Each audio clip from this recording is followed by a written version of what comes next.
रत्नागिरी शहर शिवसेना पक्षातर्फे आज धडक आंदोलन करण्यात आले. शहरातील आणि जिल्ह्यातील गरीब रुग्णांसाठी हक्काचे ठिकाण असलेल्या शासकीय रुग्णालयाची अवस्था अत्यंत दयनीय असल्याचा आरोप करीत शिवसेना उद्धव बाळासाहेब ठाकरे पक्षातर्फे आंदोलनात्मक भूमिका घेण्यात आली. आज शिवसेना ठाकरे पक्षातर्फे जिल्हा रुग्णालयात या समस्यांबाबत शिवसेनेच्या वतीने शहर प्रमुख प्रशांत साळुंखे आणि उपशहर प्रमुख नितीन तळेकर, सलील डाफळे, नगरसेवक केतन शेटे, अमित विळणकर यांच्या नेतृत्वात धडक देण्यात आली. यावेळी जिल्हा रुग्णालयाला जाब विचारण्यात आले. आज आम्ही बऱ्याच दिवसांनी भेडसावणाऱ्या ज्या समस्या होत्या, जनतेला रुग्णांना ज्या भेडसावणाऱ्या समस्या होत्या, तिथे दुर्गंधीचा त्रास असेल, पार्किंग व्यवस्था असेल किंवा अपुरी असणारी सिक्युरिटी व्यवस्था असेल, गरजेपेक्षा गरज मला ह्यांच्या डीनच्या बोलण्यातनं असं आलं की 120 लोकांची गरज आहे सिक्युरिटीची. तर त्या ठिकाणी 16 सिक्युरिटी गार्ड आत्ता काम करत आहेत. त्यामुळे पार्किंगची व्यवस्था जी आहे ती अतिशय खराब व्यवस्था अशी आहे. त्यानंतर आमचा दुसरा मुद्दा होता की रुग्णांच्या नातेवाईकांना जी राहण्याची सोय केलेली आहे, शासनाने सोय केली, शासनाने निधी टाकून तिथं जी व्यवस्था केलेली आहे त्या व्यवस्थेमध्ये त्यांना सिक्युरिटी गार्ड मिळत नसल्यामुळे गेली 6 महिने त्या विषयावर आम्ही भांडतो आहे की सिक्युरिटी गार्ड नाहीत. हा एकच त्यांचा विषय आहे. त्या विषयावर आमची चर्चा झाली. रुग्णांना एक्सरे जे द्यायला पाहिजे, एक्सरे फिल्म, त्यांचा कायमस्वरूपी त्यांच्याकडे तुटवडा असतो. ते मोबाईलवर फिल्म घ्या, फोटो घ्या आणि मध्ये डॉक्टरांना शोधा, डॉक्टरांना शोधून त्यांना पाठवा, नंतर डॉक्टरचा रिप्लाय येणार. तोपर्यंत बाहेरच्या रुग्णांना खूप त्रास होतो त्या गोष्टीचा. अशा अनेक गोष्टीवर आम्ही त्यांच्याशी चर्चा केली. सकारात्मक उत्तर त्यांनी दिलं की येत्या काही काळात आम्ही महत्त्वाचा मुद्दा एक त्यामध्ये होता की अपघात विभागाची अवस्था अतिशय गलिच्छ अशी आहे. भिंतींना कलर नाही, ओघळ सगळे आलेले आहेत, AC चालू नाही आहेत, डॉक्टरना बसतानासुद्धा तिथं प्रसन्न असं वाटत नाही. त्या विषयावर आम्ही चर्चा केली असता त्यांनी येत्या 8 दिवसात त्याचं काम आम्ही जिंदालमार्फत चालू करू असं त्यांनी आम्हाला सांगितलं आहे. त्यांनी मुख्यत्वे 2च मांडल्या. एक म्हणजे की CT स्कॅन जवळचं जे शौचालय आहे तिथे रविवारी दुर्गंधी होती असं त्यांचं म्हणणं आहे. खरं तर हा विषय आमच्यासमोर जवळजवळ 7-8 महिन्यापूर्वीच आला होता आणि कारणं शोधली असता असं लक्षात आलं की तिथे बरेच लोक तिथे जाणं पसंत करतात कारण ते सोयीचं पडतं.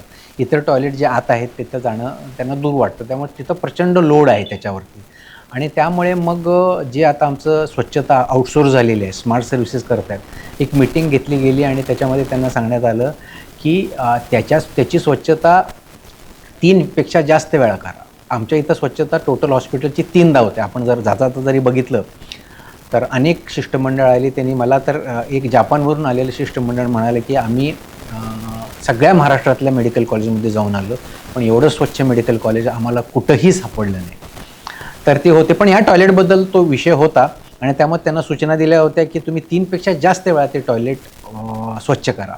पण त्यांचं म्हणणं असं आहे की सर ते आम्ही करतो आहोत पण तिथे खूपच लोड आहे त्यामुळे थोडेसे इश्यूज होतात. तर त्यांना मी सांगितले आता तुम्ही 3च्या ऐवजी 6 वेळा स्वच्छता करा आणि तो प्रॉब्लेम सॉल्व्ह होईल. अजून एक प्रॉब्लेम तिथं असा आहे की तिथं जाताना चिखल होतो आहे.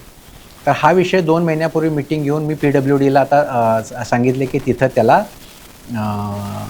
पेमेंट ब्लॉक्स टाका जेणेकरून ते चिखलाचे पाय घेऊन लोक आज जाणार नाहीत आणि ते काम मंजूर पण मी केलेलं आहे. त्यामुळे तो विषय संपून जाईल.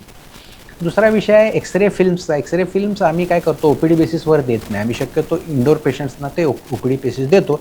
तर जर अशी मागणी असेल की सगळ्याच पेशंट सगळ्यांना देता येईल, काय अडचण नाही, ते मी वैद्यकीय अधीक्षक आमचे लक्ष देतील त्याच्याकडे. तसेच रत्नागिरी नगर परिषदेत शिवसेना ठाकरे पक्षाने भेट देऊन 2 दिवसांपूर्वी चरमाला येथील स्मशानभूमीतील मृतदेहाच्या घटनेबाबत संदर्भ देत निवेदन दिले आणि जनरेटर तत्काळ दुरुस्त करण्याची मागणी केली. यावेळी विभाग प्रमुख राजाराम राहटे, संदेश भिसे, रोहित मयेकर, तन्वीर मुजावर, दिलावर गोदड, सुफियान जयगडकर, प्रसन्न सुर्वे, रोहन वरेकर, मंदार वरेकर, अमन राणे, गौरव कळंबटे यांनीही सहभाग घेतला होता. रत्नागिरीच्या इतिहासात अत्यंत दुर्दैवी असा क्षण सोमवारी वसंत वाकडे नावाचे एक आपले ग्रस्त त्यांचं निधन झालं आणि त्यांची जे शव होतं ते आमच्या चरमालयात आणण्यात आलं आणि चर्माल्या स्मशानभूमीत नातेवाईकांच्या म्हणण्यानुसार जे शववाहिनी आहे त्या विद्युत शवदाहिनी जी आहे त्याच्यावर ते अंत्यविधी करायचे असं त्यांचं ठरलं. दुर्दैवानं बॉडी सगळे क्रियाकर्म झाल्यानंतर बॉडी मशीनमध्ये घातल्यानंतर लाईट गेल्यानंतर पर्याय व्यवस्था असेल असं त्यांना वाटलं होतं.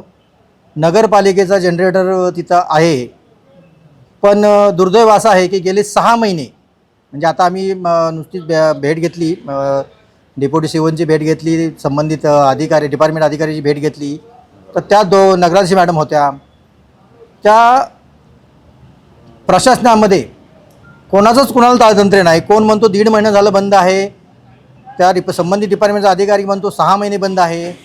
बरं, ह्या सगळ्या गोष्टीवर आम्ही त्यांना प्रश्न केला, बाबा बंद आहे म्हणजे नक्की कशामुळे बंद पडला आहे ते सुद्धा त्यांना माहिती नाही आहे.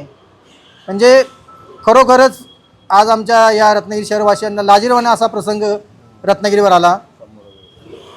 आणि ह्या सगळ्या प्रसंगामधनं भविष्यात कुठला अनर्थ आज घडू नये किंवा असा प्रसंग परत उद्भवू नये म्हणून आज आम्ही नगरपालिका प्रशासनाची भेट घेतली. त्यांना चांगला असा जाब विचारला. असं काही घडू नये, इथून पुढे घडणार नाही असे त्यांनी आम्हाला अस्वस्थ केलं आहे. बघूया आता पुढे त्यांच्यात काय सुधारणा होते ती. दिनांक 25 मे रोजी जी घटना शवदाहिनीच्या बाबतीत घडली ती खरोखरच खूप खेदजनक आहे. या शवदाहिनीचं काम करणं गरजेचं आहे याचा रिपोर्ट प्रशासनाने आमच्याकडे ठेवला होता आणि आम्ही त्या बाबतीत पाहणी केली की शवदाहिनीचं काम नक्की काय. तर शवदाहिनीची जी चिमणी आहे ती पूर्ण नादुरुस्त झालेली आहे आणि तिचं काम करणं त्वरित गरजेचं आहे. सदर टिप्पणी आल्यानंतर आम्ही सर्व पाहणी केली. जर ती चिमणी दुरुस्त करण्यासाठी येणारा जो खर्च होता तो खूपच होता. त्यावेळी आम्ही निर्णय दिला, जर ती चिमणी दुरुस्त करण्यासाठी एवढा खर्च येत असेल तर नवीन शवदाहिनी आपण घेतली तर त्याला किती खर्च येतो, तर त्याच्यात थोडेफार पैसे घातल्यावर आपल्याला नवीन शवदाहिनी घेता येणार होती. म्हणून आम्ही निर्णय घेतला की दुरुस्तीला खर्च करण्यापेक्षा आपण नवीन शवदाहिनी घेऊया.